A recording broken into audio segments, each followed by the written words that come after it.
दरभंगा में सोमवार को भाजपा की प्रदेश कार्य समिति की 2 दिवसीय बैठक शुरू हुई। इसमें भाग लेने केंद्रीय गृह राज्य मंत्री नित्यानंद राय और केंद्रीय मंत्री गिरिराज सिंह भी पहुंचे हैं।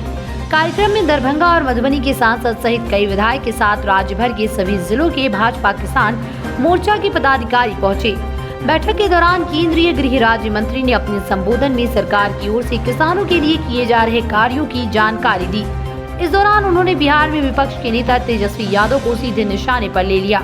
उन्होंने तेजस्वी यादव को कृषि बिल पर बहस करने की चुनौती भी दे डाली। नित्यानंद राय ने यहां तक कहा कि अगर तेजस्वी यादव में आमने सामने बिल पर बहस करने की हिम्मत नहीं तो फिर अपने पैम्पलेट से ही जनता को बता दे। तेजस्वी की कृषि बिल वापस लेने की मांग पर उन्होंने ये बात कही। उन्होंने बताया कि कॉन्ट्रैक्ट फार्मिंग के साथ MNP आने से किसानों को अधिक फायदा होगा। इसके आने से किसानों को कर्ज लेने की जरूरत नहीं होगी। कहीं के भी किसान आपस में ग्रुप बनाकर ये काम कर सकते हैं। जब कभी भी किसान अनाज बेचेंगे उनको उनका तय न्यूनतम कीमत मिलेगी। मीडिया से बात करते हुए केंद्रीय मंत्री गिरिराज सिंह ने कहा कि आजादी के बाद किसानों को सबसे ज्यादा फायदा मोदी सरकार में हुआ है। उन्होंने कांग्रेस सरकार की चर्चा करते हुए कहा कि उनके राज्य में सभी योजनाओं के पैसे बिचौलिए खा जाते थे। अब तो मोदी सरकार में पैसा सीधे गरीब किसानों के खाते में जाता है। नरेंद्र मोदी और देश का दूसरा विदेह बताते हुए कहा कि मिथिला के लोगों को जो सपना था उसे पूरा किया गया है। नरेंद्र मोदी की सरकार में कोई भ्रष्टाचार नहीं है और जो भ्रष्टाचार करेगा जेल की सलाखों के पीछे पहुंच जाएगा। कृषि कानून के खिलाफ चल रहे किसान आंदोलन के सवाल पर उन्होंने बताया कि वो राजनीति का आंदोलन ज्यादा है, किसान आंदोलन कम है। उन्होंने दलील देते हुए कहा कि सोए हुए व्यक्ति को जगाया जा सकता है, सोने का नाटक कर रहे व्यक्ति को नहीं। ये भारतीय जनता पार्टी किसान मोर्चा का 2 दिवसीय कार्य समिति और ये मिथिलांचल की भूमि है जिसे राजा जनक की भूमि कहते हैं, जिन्हें विदेह कहता था। आज देश में दूसरा विदेह देश का प्रधानमंत्री है जिसका नाम है नरेंद्र मोदी। उसने जो देश के किसानों के लिए जो कहा था, जो सोचा था, वो कर रहे हैं और उन्होंने देश को बता दिया कि एक तरफ MSP पर वृद्धि, दूसरे तरफ कृषि आधारित पशुधन, तीसरे तरफ एक्सपोर्ट। ये जो उनका सपना था उस सपना को पूरा किए हैं। और मैं जिस विभाग का मंत्री हूं, चाहे मनरेगा हो, मनरेगा कभी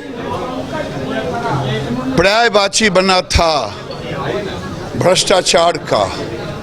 आज मनरेगा में जो कोई गड़बड़ी करेगा 100% DBT जा रहा है और जब आरोप होगा तो वो जेल जाएगा। ये मोदी की सरकार है। और कभी राजीव गांधी ने कहा था कि 1 रुपया हम भेजते हैं 15 पैसा पहुंचता है, लेकिन मोदी आज 15,000 करोड़ ही नहीं 15 लाख करोड़ DBT किया। और 1 पैसा भी, चाहे किसानों के खाते में हो, चाहे जनधन के खाते में हो, चाहे विद्यार्थियों के खाते में हो,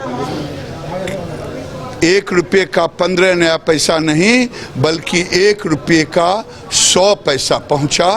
ये है नरेंद्र मोदी राजा विदेह की तरह देश की सेवा कर रहा है।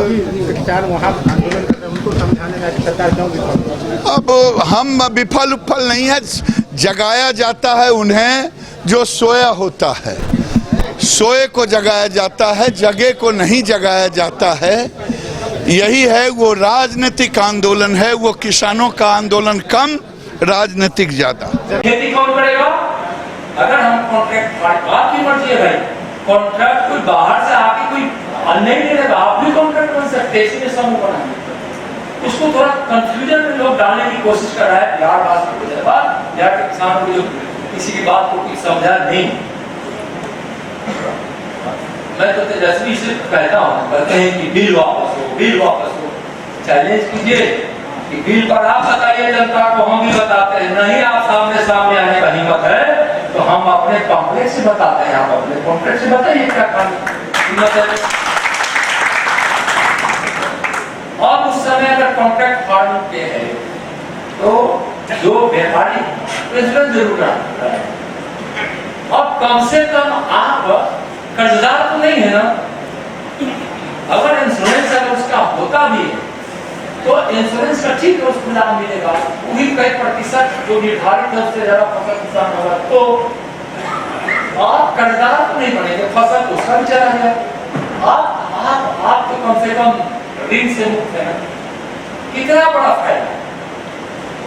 लेटेस्ट खबरों के लिए देखते रहिए MUZ न्यूज और ताज़ा अपडेट पाने के लिए चैनल सब्सक्राइब करना ना भूलें।